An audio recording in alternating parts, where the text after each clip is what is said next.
Hi aspirants of English literature, let's learn about Pindar today. Yesterday we learned about Aeschylus. Today we are going to learn about Pindar. கிரேக்க இலக்கியத்தோட ஒரு மிக முக்கியமான ஆளுமை தான் பிண்டார். இவரோட பேர் பிண்டார். இவங்க கிமு 522 பிறந்து கிமு 443 வரைக்கும் வாழ்ந்த ஒரு அற்புதமான கவிஞர்னே சொல்லலாம். தீபஸ் நகரத்தில் பிறந்த பிண்டார் கிரேக்க கவிதை வரலாற்றிலேயே ரொம்ப முக்கியமானவங்களாக இருக்காங்க. ஏன் அப்படின்னா கவிதைனா என்ன, ஒரு கவிஞனோட வேலை என்னங்கிறத பற்றி ரொம்ப ஆழமாக யோசித்த ஃபஸ்ட்டு கிரேக்க கவிஞர் இவர் தான். அந்த காலத்தில் இருந்த மக்களோட நம்பிக்கைகள், அவங்களோட கலாச்சாரம் எல்லாத்தையும் அவரோட கவிதைகளில் ரொம்ப அழகாக பிரதிபலிச்சிருக்காரு. இவரோட வாழ்க்கையில் ஒரு சுவாரஸ்யமான கதை இருக்குது. அவர் இறக்குறதுக்கு முன்னே ஒரு 10 நாளைக்கு முன்னாடி பாதாள உலகத்தோட அரசியான பெர்சபோன் ஏஞ்சல் அவர் கனவுல வராங்க. வந்து என்ன சொல்கிறாங்கன்னா, பிண்டார் நீ எல்லா தெய்வங்களுக்கும் பாட்டு பாடிட்ட, ஆனால் எனக்கு மட்டும் ஒரு பாட்டு கூட எழுதலையே அப்படின்னு வருத்தப்படுறாங்க. இதை கேட்டு பிண்டார் ரொம்ப திகச்சு போய் உடனே அவங்களுக்காக ஒரு பாட்டு எழுதுகிறாரு. அதுக்கப்புறம் கொஞ்ச நாளில், அதாவது கிமு ஆல்மோஸ்ட் 440 அர்கோஸ் நகரத்தில் நடந்த ஒரு ஃபெஸ்டிவலில் கலந்துக்கிட்டு இருக்கும்போது அவர் இறந்துடுறாரு.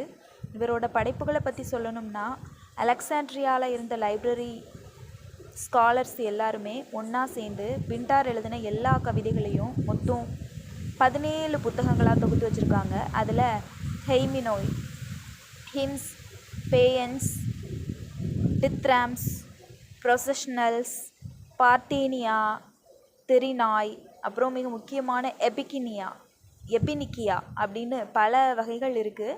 இந்த எபினிக்கியா அப்படின்னா என்னென்னா, விளையாட்டு போட்டிகளில் ஜெயிக்கிற வீரர்களை பாராட்டி பாடுற ஒரு பாட்டு. இந்த மாதிரி ஒலிம்பிக், பித்தியன், எஸ்மியன், நிமியன் அப்படின்னு 4 பெரிய விளையாட்டு போட்டிகளில் ஜெயிக்கிறவங்களுக்கு அவர் பாடின பாடல்கள் மட்டும்தான் இன்றைக்கி முழுமையாக நமக்கு கிடச்சிருக்கு. இவரை பற்றி பெரிய அறிஞர்கள்லாம் என்ன சொல்கிறாங்க தெரியுமா? லாங்கினஸ்ங்கிற அறிஞர் இவரை ஒரு பெரிய நெருப்பு கூப்பிடுறாரு. அதே மாதிரி எத்தினியஸ் இவரை கிரேட் ஓக்ட் பிண்டார் அப்படின்னு மரியாதையோடு கூப்பிடுறாரு. இன்னொரு முக்கியமான விஷயம் என்னென்னா, பிண்டாரி கோட் அப்படின்னு ஒரு பாணி இருக்குது. இதோட அமைப்பு ரொம்ப விசித்திரமாக இருக்கும். அதாவது அந்த காலத்தில் பாட்டு பாடும்போது கோரஸ் குரூப் இருப்பாங்க. அவங்க அந்த பாடலோட அமைப்புக்கு ஏற்ற மாதிரி ஸ்ட்ரோக் அப்படின்னா வலதுல இருந்து இடது பக்கம் நடப்பாங்க, ஆன்டி ஸ்ட்ரோக் இடதுலேருந்து வலது பக்கம் நடப்பாங்க, அப்புறம் எஃபோர்ட் அப்படின்னு ஒன்று இருக்குது, வட்டமாக நின்று பாடுவாங்க. இந்த 3 ஸ்டேஜஸ் இருக்குது. இந்த 3 நிலைகள் தான் ஒரு பாடலோட அந்த ஸ்டான்ஸாவாக அமையும்.